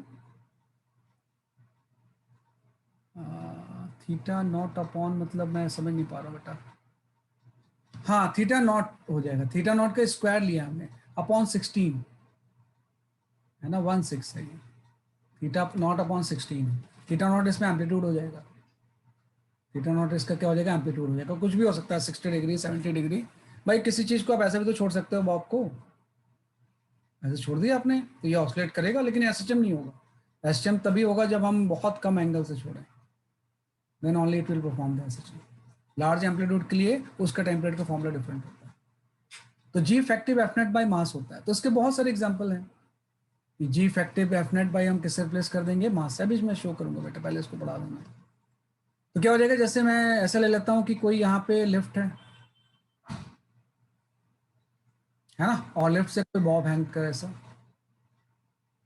और ये लिफ्ट ए से ऊपर जा रही है, तो हर जगह पे हम यूज करते हैं जी को जी इफेक्टिव से रिप्लेस करते हैं। हाँ जी इफेक्टिव 0 हो जाएगा, टाइम पीरियड इनफाइनाइट हो जाएगा, बिल्कुल सही बोल रहा सर। हाँ बताओ। सर आपने बोला कि वो बॉब को अगर कम एंगल से छोड़े तब वो एसएचएम परफॉर्म करेगा, और अगर ज्यादा से छोड़े तो एसएचएम परफॉर्म नहीं करेगा। नहीं करेगा, नहीं करेगा। हाँ सर, पर अगर ज्यादा एंगल से भी छोड़े तो एक मोमेंट आएगा थोड़ी देर बाद कि वो बॉब स्लो हो जाएगा ना अपनी स्पीड में, तो हो ही जाएगा ना फिर एसएचएम तो। नहीं देखो, वो फिर एसएचएम इसलिए नहीं होगा ना, क्योंकि वहां पे फिर उसकी स्पीड वी भी तो होगी। हाँ सर। उसके वो कुछ एनर्जी भी तो गेन कर लेगा ना, तो फिर एसएचएम की कंडीशन को सेटिस्फाई ही नहीं करेगा वो, सर है ना। तो वो ध्यान रखना इसमें, है ना, मतलब क्लोज टू ले लेना आप इसे कि भाई स्मॉल, मतलब छोड़ने का मतलब है कि जब ये क्लोज होगा, आपका कहना सही है कि इस तरह से जब हम छोड़ेंगे तो पूरे मोशन में एसएचएम नहीं होगा, लेकिन जब ये क्लोज आएगा तो एसएचएम परफॉर्म कर सकता है, कि जब क्लोज होगा तो इसका मोशन कैसा होगा, बेसिकली आपका एसएचएम होगा। लेकिन वही चीज है कि हम जब एसएचएम की बात करते हैं तो रेस्ट टू रेस्ट की बात करते हैं, है ना। तो इसमें हम कोई टाइम पीरियड ऐसे डिफाइन ही नहीं कर पाएंगे, क्योंकि टाइम पीरियड का मतलब क्या होता है, इस रेस्ट वाली पोजीशन से वापस रेस्ट में आने में। तो यहाँ पे जब लार्ज एंगल से छोड़ोगे, भले ही क्लोज में आएगा, इसकी कुछ वी होगी ना, तो इसलिए अब इसी टर्म्स में सोच लें।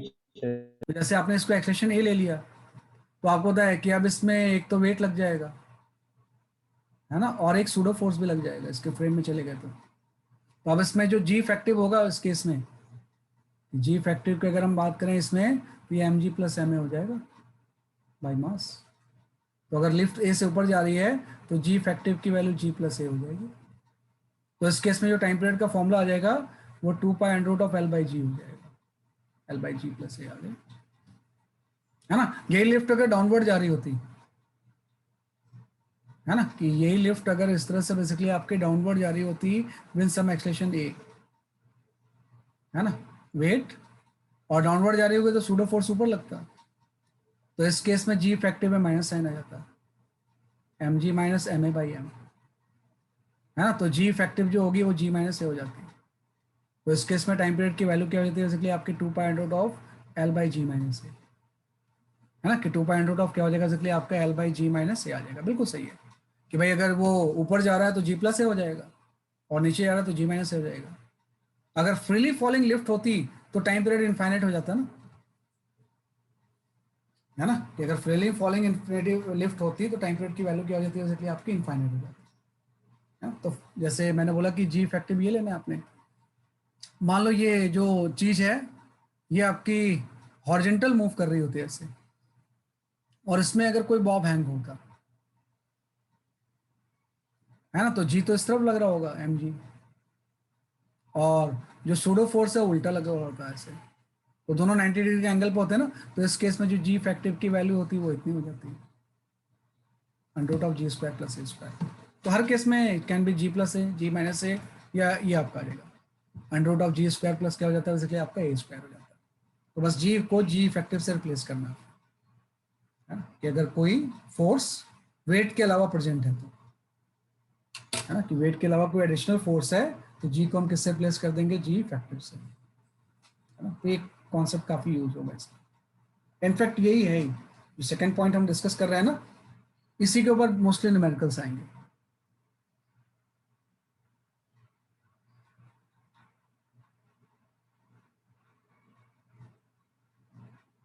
है ना। मैं पिछले की स्लाइड दिखा देता हूँ अभी आपको जस्ट। सेकंड पॉइंट पर एन टी को कैंसिल क्यों किया? सेकंड पॉइंट में किस चीज को बेटा, एंड टी को मत लिखो, क्योंकि नॉर्मली टी तो हमेशा होगा ही ना। तो मतलब जो टॉर्क होता है वो की वजह से प्रोड्यूस नहीं होता है ना, इसलिए उसका कोई रोल नहीं होता है। अभी आपने पढ़ा ना, बिल्कुल सही है, आपने सही क्वेश्चन पूछा है। मैंने टी, सर वो जी क्योंकि टी कभी भी टॉर्क प्रोड्यूस नहीं करेगा ना, तो उसको लिखो या नहीं लिखो कोई फर्क नहीं पड़ता है, तो इसलिए मैंने उसको हटा दिया। टॉर्क जो प्रोड्यूस करेगा वो दूसरे फोर्स ही करेंगे, वेट करेगा या सूडो फोर्स होगा, ये सारे टॉर्क प्रोड्यूस करेंगे, तो इसलिए मैंने टी को यहाँ से हटा दिया। सर इधर सबसे ऊपर राइट साइड में वो अंडर रूट में क्या लिखा है? Under root of ji square plus A square है ना, कि ये जो चीज है ये under root of ji square plus A square है, क्योंकि दोनों 90 डिग्री के एंगल पे है ना, तो जब दोनों का हम रिजल्टेंट निकालेंगे तो पाइथागोरस से आएगा ना, भाई जी नीचे है ए इधर है, तो जो जी इफेक्टिव होगी वो under root of ji square plus A square हो जाएगी, है ना। तो इस केस में इतना हो जाएगा, इस केस में इतना हो जाएगा, इस केस में इतना हो जाएगा, तो किसी भी केस पे क्वेश्चन आ सकता है। लेकिन कोई जरूरी नहीं कि यही केस हो, और भी केस होते हैं, है ना। भाई कोई भी फोर्स हो सकता है, mg के अलावा अगर होगा तो हम जी इफेक्टिव निकालेंगे, mg के अलावा और कोई भी फोर्स अगर होगा, है ना। लाइक अगर मैं ऐसा बोलूं आपसे कि यहाँ पे कोई आपने इस बॉब में कोई चार्ज प्लेस कर दिया, यू प्लेस द चार्ज, है ना। एक केस में सर प्रीवियस स्लाइड दिखाओ नहीं। अभी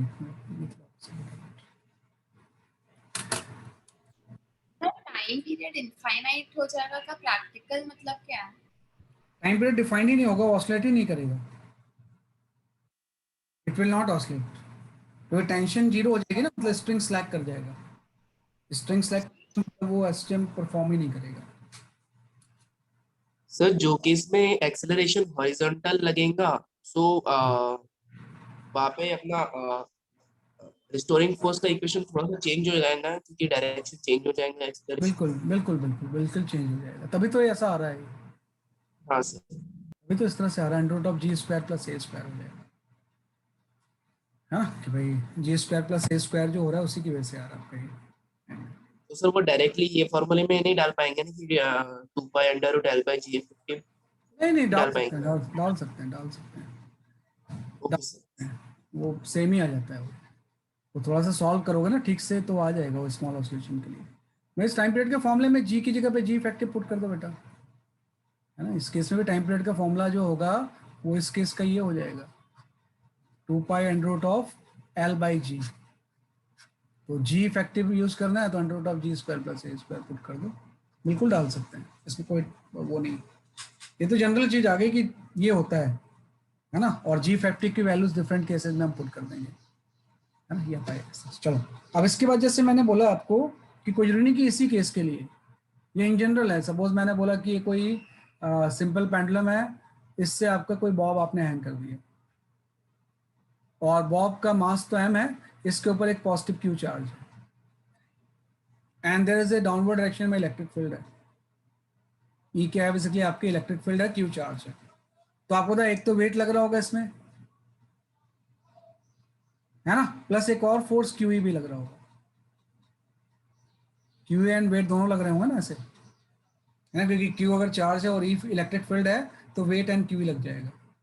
तो हम इस केस में भी अगर ये ऑसिलेट करेगा तो इसका हम टाइम पीरियड निकाल सकते हैं। जब मैं इस केस में जी इफेक्टिव निकालूंगा तो जी इफेक्टिव आपका हो जाएगा Q E plus M G by M, तो यहाँ से जी इफेक्टिव की वैल्यू आपकी हो जाएगी g plus Q E by M,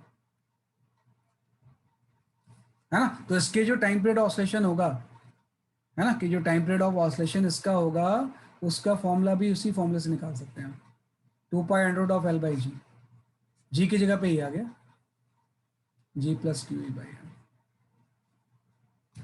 है ना। इसी केस में अगर ये नेगेटिव चार्ज हो जाता, सपोज अभी तो मैंने पॉजिटिव चार्ज लिया है, अगर ये चार्ज नेगेटिव हो जाता, है ना, नेगेटिव क्यू, तो आपको पता है फील्ड अगर डाउनवर्ड है तो फोर्स की जो वैल्यू होती है अपोजिट लग जाती है, वेट तो इधर ही लग जाता है डाउनवर्ड ही, है ना। इस केस में जो फोर्स होता है वो ऊपर लग जाता है क्यू ई, तो जो इस केस में जी इफेक्टिव होती वो आपकी जी माइनस क्यू बाई एम होगी, है ना। तो जो टाइम पीरियड की वैल्यू हो जाएगी वो आपके नीचे माइनस आ जाता है, L by ji minus Q by M, है ना। तो मतलब वही है कि पॉजिटिव चार्ज होता है यहाँ पे और फील्ड डाउनवर्ड होती तो टाइम पीरियड की वैल्यू डिक्रीज हो जाती, क्योंकि ये टर्म बढ़ गया ना, पहले जी था, जी में ऐड हो गया तो टाइम पीरियड डिक्रीज हो जाता है नॉर्मल से, नेचुरल से। लेकिन अगर ये नेगेटिव चार्ज हो जाता तो फोर्स तो ऊपर लग जाता, तो जी इफेक्टिव यहाँ पे नीचे कम हो गया, मतलब टाइम पीरियड की वैल्यू इस केस में इंक्रीज हो जाती है। तो हर केस में आपको जी इफेक्टिव से रिप्लेस करना है, आपको बहुत ज़्यादा दिमाग इसमें नहीं लगाना है ना। तो जी इफेक्टिव से आपको क्या करना है, बेसिकली आपको रिप्लेस करना है। हाँ माइनस साइन है यहाँ पे, साइन माइनस है, तो नेगेटिव चार्ज के ऊपर फील्ड के अपोजिट फोर्स लगता है तो फोर्स इसमें क्यू लग जाएगा, है तो साइन यहाँ पे माइनस आ जाएगा। तो ये आपके इस तरह से हम इसको सॉल्व कर सकते हैं। तो ये थोड़ा सा एक इम्पॉर्टेंट चीज़ है ना। सपोज कोई लिक्विड के अंदर ऑसिलेट कर रहा है ना, कि अगर हम बात करें एसएचएम ऑफ सिंपल पेंडुलम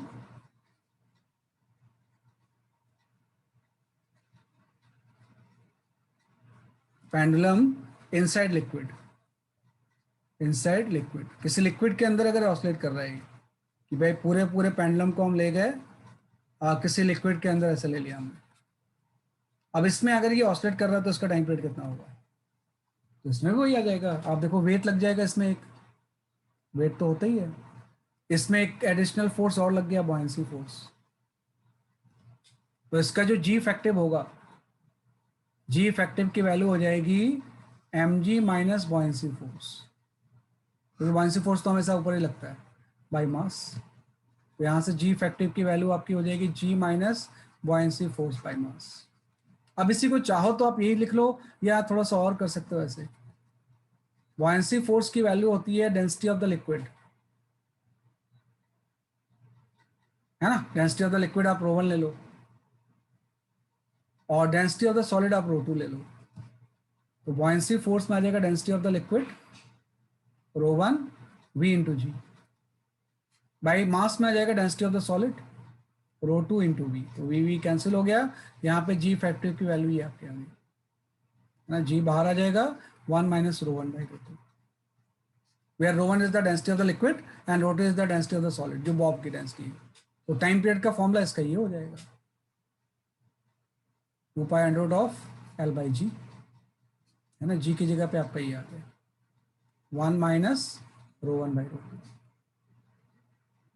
है ना। तो कोई भी चीज़ है आपको जी इफेक्टिव से रिप्लेस करना है, तो इसलिए मैंने जनरलाइज कर दिया उसे, है ना। नहीं तो आपको एक केस में तो पता होता, अलग अलग केस में नहीं पता होता। तो कोई भी फोर्स आ जाए, मैग्नेटिज्म आ जाए, इलेक्ट्रिक आ जाए, कोई फर्क नहीं पड़ता उससे, सब में जी को जी इफेक्टिव से रिप्लेस करना है ना। तो हम कर सकते हैं,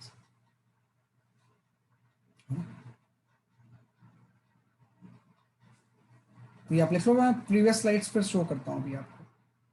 wait for a minute.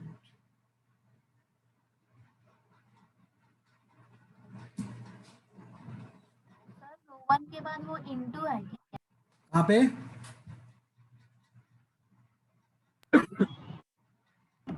Third step पर। थर्ड स्टेप पे ये वाला step, yes g effective equal to g minus rho 1 V g. भाई बॉयंसी फोर्स क्या होता है, डेंसिटी वॉल्यूम इंटू जी होता है, और जो मास होता है वो रो 2 वी जी है। ये रो है एक्चुअली, मैं रो थोड़ा सा टिल्ट करके मैंने बनाया है ना। ये आप लिख लो थोड़ा सा, रो एन 1 एंड रो 2 ले लो इस तरह से। हाँ सब चीज़ें मल्टीप्लाई हो रही हैं यहाँ पे, ये आपका रो 1 हो गया, 1 एंड भाई मास में उसकी डेंसिटी यूज होगी, लेकिन बॉयंसी फोर्स में तो डेंसिटी ऑफ द लिक्विड होती है ना, रो वी जी होता है। तो यहाँ से वी तो कैंसिल हो गया, वॉल्यूम तो सेम ही रहेगा ना। तो जी इफेक्टिव की वैल्यू ही आ गई, जी इफेक्टिव को आपने फॉर्म में पुट कर दिया तो उसका टाइम पीरियड हो गया, है ना। ये इसका क्या हो जाएगा, इसलिए आपका टाइम पीरियड हो जाएगा, है ना। तो लिक्विड में सबमर्ज करने पे क्या होगा, टाइम पीरियड बढ़ेगा या कम होगा? लिक्विड में अगर सबमर्ज करेंगे तो बढ़ेगा, इस टाइम पीरियड विल इंक्रीज। तो ये नॉर्मल केस में तो जी यूज होता था, इससे एक फैक्टर माइनस हो जाएगा तो डिनोमिनेटर कम हो जाएगा, तो मतलब टाइम पीरियड इंक्रीज हो जाएगा, है ना। वही ना, वाटर उसको अपोज करेंगे ना, तो और साइकिल का टाइम पीरियड जो होगा वो बढ़ जाएगा। और अगर हम एसएचएम बोल रहे हैं तो विस्कोस फोर्स नहीं होंगे ना, क्योंकि एसएचएम तो तभी होता है जब कोई फ्रिक्शन टाइप का फोर्स नहीं हो, है ना। अगर फ्रिक्शन होगा फिर तो ये एसएचएम होगा ही नहीं, फिर तो ये सारी चीजें इनवैलिड हो जाएंगी, तो ये कह सकते हैं। तो ये आपका सेकंड पॉइंट आ गया। तो मैं एक बार स्लाइड रिपीट करता हूँ आपको मैं, है ना। तो मैंने जस्ट बोला है कि सिंपल पेंडुलम का टाइम पीरियड का फॉर्मूला ये होता है। अब इसी में कुछ वेरिएशंस हो जाएंगे। तो पहला वेरिएशन मैंने बोला अगर लार्ज एम्पलीट्यूड होगा तो हम इसको यूज करेंगे। अगर कोई फोर्स mg के अलावा प्रेजेंट होगा तो जी इफेक्टिव यूज हो जाएगा। तो जी इफेक्टिव कुछ भी हो सकता है, हाँ, जी इफेक्टिव हो जाएगा। इसमें चार्ज होगा तो जी इफेक्टिव आपका ये हो जाएगा, ये इस तरह से कर लेना है, क्लियर देख वापस।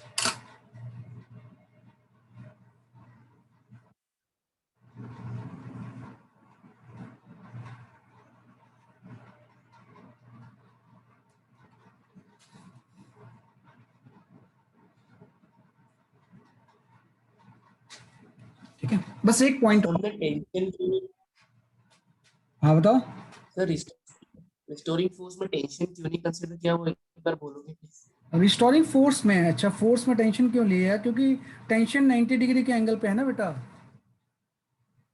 Yes sir, yes sir.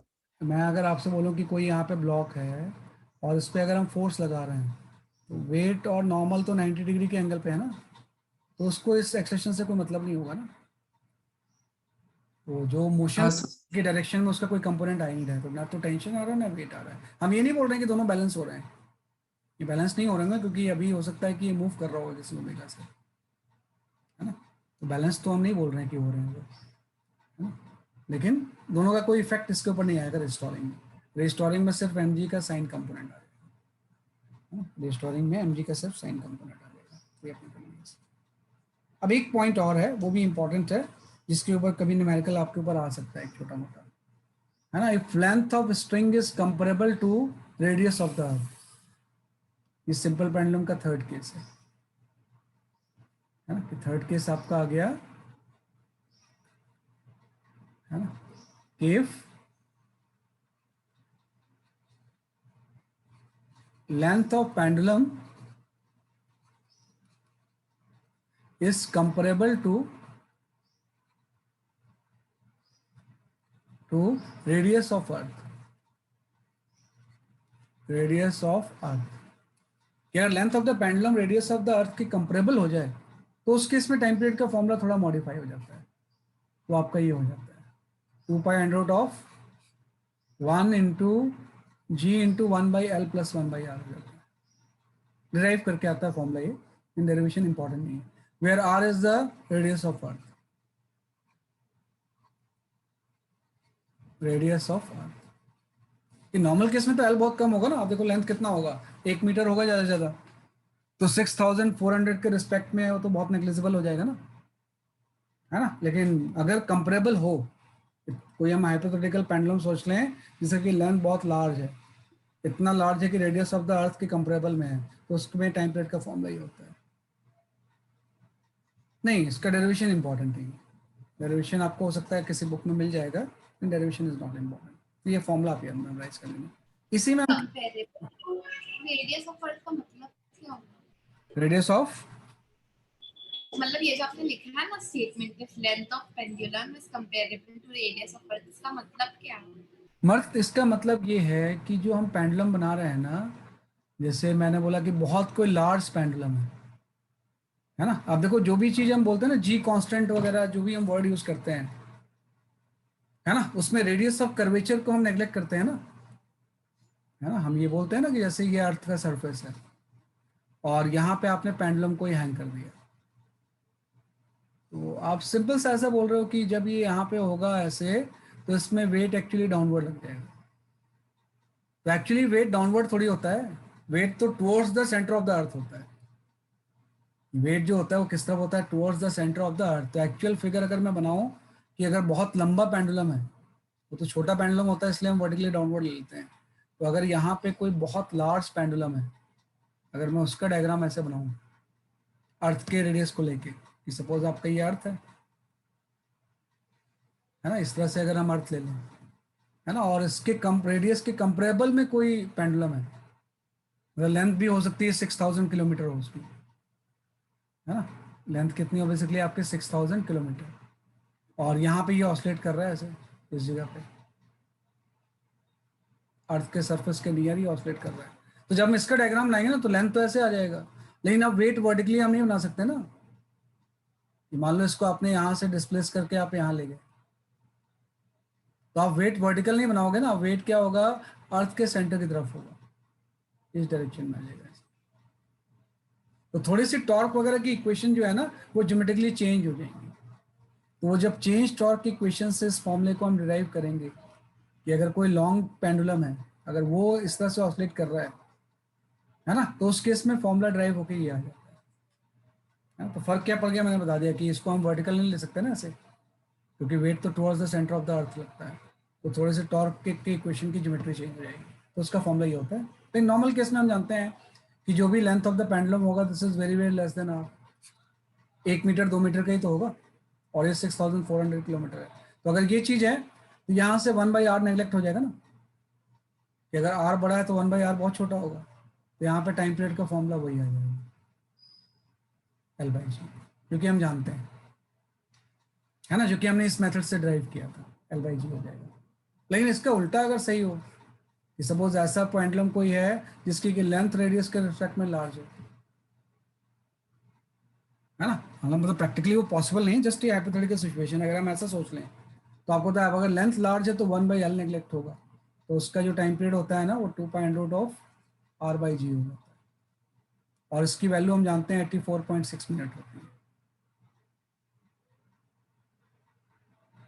है ना। तो अगर कोई longest pendulum on the planet earth है तो उसका टाइम पीरियड 84.6 मिनट होता है ना, कि ऐसा पेंडुलम है जिसकी लेंथ बहुत लार्ज है, longest pendulum on the earth, तो उसका जो टाइम पीरियड होता है वो 84.6 मिनट है ना। तो जनरल फॉर्मूला आपका ये हो गया, इसमें LR के इक्वल भी हो सकता है ना, कंपरेबल है, मतलब किलोमीटर्स में कुछ अगर दिया हुआ है लेंथ, तो उसके लिए हम ये फॉर्मूला यूज करेंगे।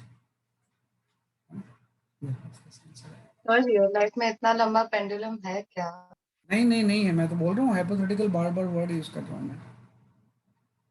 अगर इतना लंबा पेंडुलम होगा तो उसको कहाँ पे सस्पेंड करेंगे, है ना, ऐसा है ही नहीं। लेकिन अगर होता तो ऐसा होता,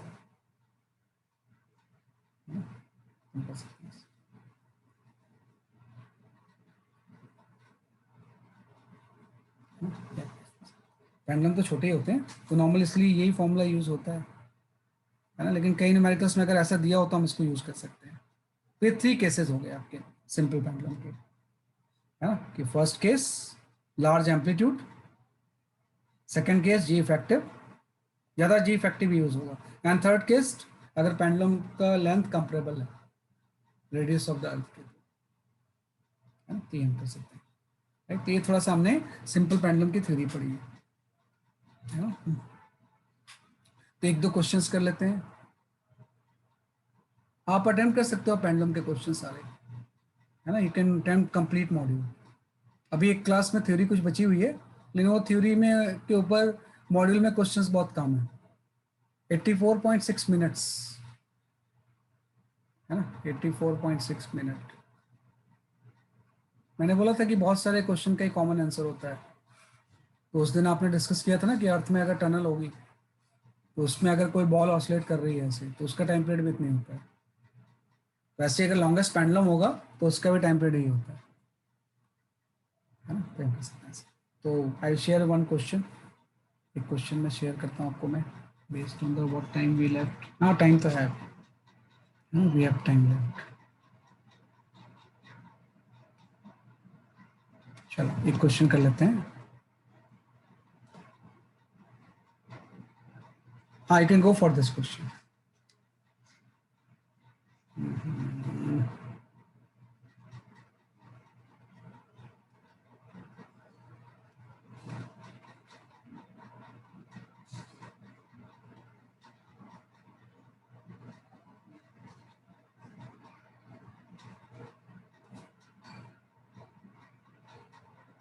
ये वाला क्वेश्चन।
हाँ राइट, सही है आपका आंसर।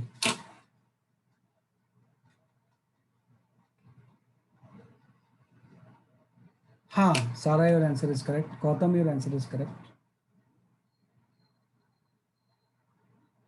हाँ हना, योर आंसर इज करेक्ट। श्रुति सही है, रोशनी सही है, चेतना सही है। सही बात है, सबका आंसर सही है ना, सबके आंसर सही है, ठीक बता रहा हूँ इसमें। Rachita, your answer is correct. Adarsh सही है आपका आंसर।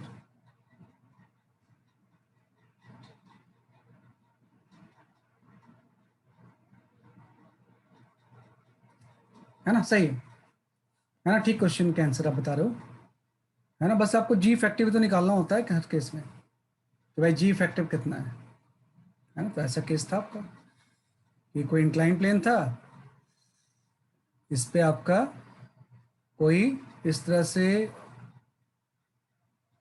जो रेलवे वैगन स्लाइड कर रहा था ऐसे विद सम एक्सलेशन, तो इसके अंदर अगर कोई बॉब होगा ऐसे हैंग कर दें, तो ऑब्जर्वर जो इसके अंदर है उसके अकॉर्डिंग एक तो वेट लग जाएगा, एक टेंशन तो होता ही है, और एक आपका सूडो फोर्स लग जाएगा ऐसे, है ना। तो जो इफेक्टिव जी इसका होगा वो वेट और सूडो फोर्स के रिजल्टेंट से आएगा ना। तो रिजल्टेंट निकालने के लिए मैं बहुत सिंपल मेथड यूज करूंगा। रिजल्टेंट निकालने के लिए एक तो फॉर्मूला हम ऐसे यूज करते हैं कि रिजल्टेंट ऑफ टू वेक्टर ये होता है a² + b² 2ab cos theta. या हम रिजल्टेंट जो निकालते हैं ना, रिजॉल्व करके कैंसिल करके निकाल लेते हैं। देविशी सही है आपका आंसर, रिजॉल्व करके हम कैंसिल करके निकाल लेंगे। तो आपको पता है अगर ये एंगल थीटा है, यहाँ पे ये वाला एंगल भी थीटा हो जाएगा, है ना। यहाँ पे ये वाला एंगल भी जो होगा वो थीटा हो जाएगा इसमें से। तो mg के दो कंपोनेंट आ गए, ये आपका हो गया mg cos थीटा, और ये वाला कंपोनेंट हो जाएगा mg sin थीटा।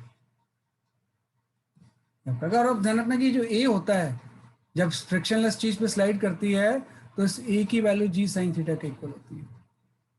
यहाँ से a की वैल्यू यहाँ पर कर देंगे, तो आप देखो ये भी mg sin थीटा हो गया, ये भी mg sin थीटा हो गया, ये वाला टर्म तो कैंसिल ही हो गया ना, तो mg cos थीटा तो बच गया। तो हम लिख देंगे कि भाई g इफेक्टिव जो होगा वो g cos थीटा हो जाएगा। Simple answer. इस केस में जो g इफेक्टिव होगा वो कितना हो जाएगा, इसलिए आपका g cos थीटा हो जाएगा, है ना। आपका आ गया आंसर। तो अगर g effective g cos theta होगा तो टाइम पीरियड की वैल्यू ए ऑप्शन आ जाएगा, है ना। इस तरह से हम कर सकते हैं सर। भाई वेट का कंपोनेंट सूडो फोर्स से बैलेंस हो जाएगा साइन थीटा, तो mg cos थीटा बच गया, जो बच गया वही तो रिजल्टेंट होता है। तो इफेक्टिव जी जो होगी वो g cos थीटा हो जाएगी, है ना। तो वही g इफेक्टिव वाला कॉन्सेप्ट आपने यूज कर लिया इसमें। इस फॉर्मूले से भी निकालोगे तो वही आ जाएगा, लेकिन ये थोड़ा सा लंबा हो जाता है ना। इससे भी निकालोगे तो वही आ जाएगा, तो ये हम कर सकते हैं। तो ये बड़ा फेमस क्वेश्चन होता है। बताओ। तो यहाँ पे भी g cos थीटा डिस्प्लेसमेंट के परपेंडिकुलर ही रहेगा ना। हाँ यहाँ पे भी परपेंडिकुलर रहेगा।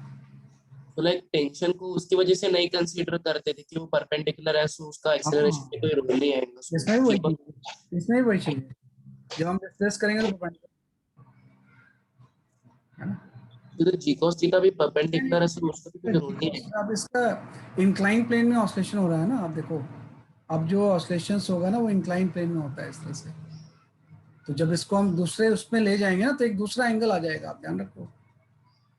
मतलब ये तो मैंने मीन पोजीशन बनाई है, अब मीन पोजीशन से जब मैं इसको डिस्प्लेस करूंगा तो एक दूसरा एंगल लेना पड़ेगा ना आपको। यहाँ पे वो थीटा फिर नहीं लोगे आप, इसमें कोई अल्फा एंगल ले लोगे, है ना। तो उसको फिर अब जब ध्यान दोगे ना आप इस तरह से तो वो अलग चीज आ जाएगी, है ना, वो अलग चीज आ जाएगी। वो मतलब हम यहाँ पे बहुत कॉम्प्लिकेटेड हो जाएगा उसको शो करना।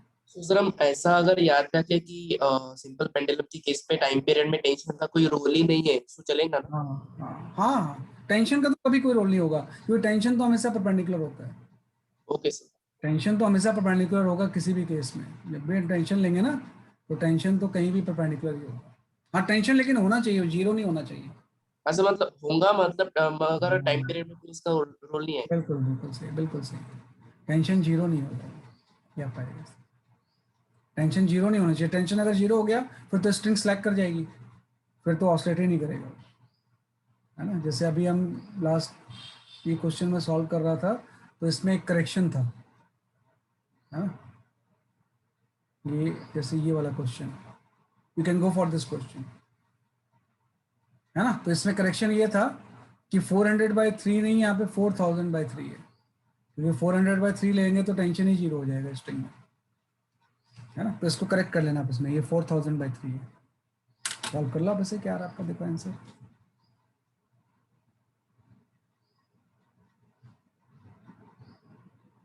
एयर में अगर टी नॉट है, लिक्विड के अंदर अगर टी है, वाटर के अंदर, तो टी और टी नॉट में क्या रिलेशन होगा।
साहिल पहले तो आंसर सही लिखा था आपने, फिर चेंज क्यों कर दिया। Prachi, your answer is correct. Divesh, your answer is correct. Rachita, your answer is correct.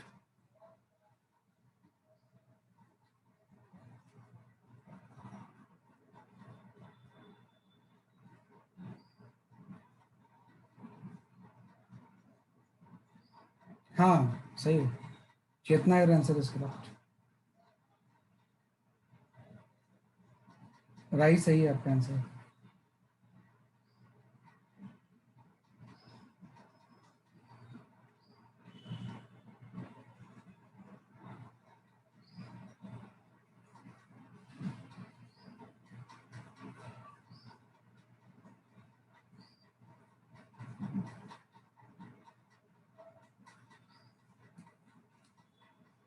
बहाना सही है आपका आंसर। आदर्श सही है। श्रुति, योर आंसर इज करेक्ट, है ना। गौतम सही है आपका आंसर, बिल्कुल सही आंसर दे रहे हो सब लोग, है ना। सबके आंसर सही है ना। ठीक बता रहा हूँ आंसर सारे, है ना। D for Delhi option is correct, क्योंकि अभी तो आपने बोला कि वैसे तो टाइम पीरियड जो होता है वो टी नॉट की वैल्यू क्या होती है, 2π√L/g होती है। लेकिन जब ये वाटर के अंदर होगा तो टाइम पीरियड जो होगा वो L/g इफेक्टिव हो जाएगा। और जी इफेक्टिव की वैल्यू अभी आपने पढ़ा था, है ना, कि टाइम पीरियड की वैल्यू हो जाएगी, सीधे हम फॉर्मूला यूज कर लेते हैं। L/g इफेक्टिव की जो वैल्यू होगी वो g × 1 - ρ1/ρ2 हो जाएगा। तो इसमें ρ1 जो होता है वो लिक्विड की डेंसिटी होती है। ये हो गया 2π√L/g × 1 - वाटर की डेंसिटी तो 1000 हो जाएगी, और ये आपको 4000/3 दिया होगा। है ना, कि ये कितना दिया हुआ है आपका 4000/3 दिया हुआ है ना, तो यहाँ से आपका एक हाफ का फैक्टर आ जाएगा, सॉरी डबल का फैक्टर आ जाएगा, ऊपर चला जाएगा ना ये, तो ट्वाइस ऑफ 2π√L/G हो जाएगा, है ना। तो आप जो टाइम पीरियड होगा वो T0 का डबल हो जाएगा, तो 2T0 आ गया, है ना, कि वैल्यू कितनी हो गई बेसिकली आपकी 2T0 हो गई। तो इस तरह से हम कर सकते हैं, है ना। जी को आप किससे रिप्लेस कर दोगे, जी फैक्टर से, तो सब कैंसिल हो, ठीक है नहीं। तो काफी लोगों ने सही आंसर दिया इसका, ठीक है नहीं। तो ये हमने कर लिया। Now we can attempt the complete module. वे पूरा मॉड्यूल आप सॉल्व कर सकते हो, है ना, you can go for complete module. तो पूरा मॉड्यूल आप क्या कर सकते हो, बेसिकली आपका सॉल्व कर सकते हो, है ना। जो नेक्स्ट क्लास की थ्योरी होगी उसके ऊपर मॉड्यूल में रेयरली कोई क्वेश्चन है, लेकिन वो मैं थ्योरी पढ़ाऊंगा आपको। मैं अभी तो एक ही तरह का पेंडुलम आपने पढ़ा है, पेंडुलम में एक दो तरह के और भी होते हैं, like physical and torsional pendulum. So that we'll discuss in the next class, right? So that's all for today. Question भेज देंगे Complete your module. सर, ये सारे क्वेश्चन ग्रुप में भेज दीजिएगा। ये सारे क्वेश्चंस क्या करूँ मैं, ग्रुप पे भेज देंगे। हाँ ग्रुप में भेज देता हूँ मैं, हाँ वो सही रहेगा। If I send all question in group, then आपको लिखना नहीं पड़ेगा क्लास में, सही बात है। Sir I'll send. Sir SHM को अभी खत्म होने के लिए लास्ट क्लास है। SHM को खत्म होने के लिए this is the last class SHM, इसके बाद like this is end of SHM. अच्छा नेक्स्ट वीक क्लास नहीं होगी क्या? तो चैप्टर खत्म हो गया वो पूछ रही हूँ। नहीं नहीं नहीं नहीं नहीं, चैप्टर की एक क्लास और बची हुई है भैया। SHM के लिए 1 more class is left. Okay sir, thank you sir, bye sir. लेकिन सर हम लोग नेक्स्ट वीक मॉड्यूल 12 का चालू में करेंगे। वो नेक्स्ट क्वेश्चन जो होगा ना उसके ऊपर क्वेश्चन नहीं है ना, कि मॉड्यूल में उस नेक्स्ट क्लास के ऊपर क्वेश्चंस नहीं है, तो मॉड्यूल आप पूरा कर सकते हो, है ना, ये मैंने बोला बस किया, है ना, तो हम कर सकते हैं, right. That's all for today, bye bye. Bye sir. Bye bye bye. Bye sir, thank you sir. Bye sir, thank you. Bye bye.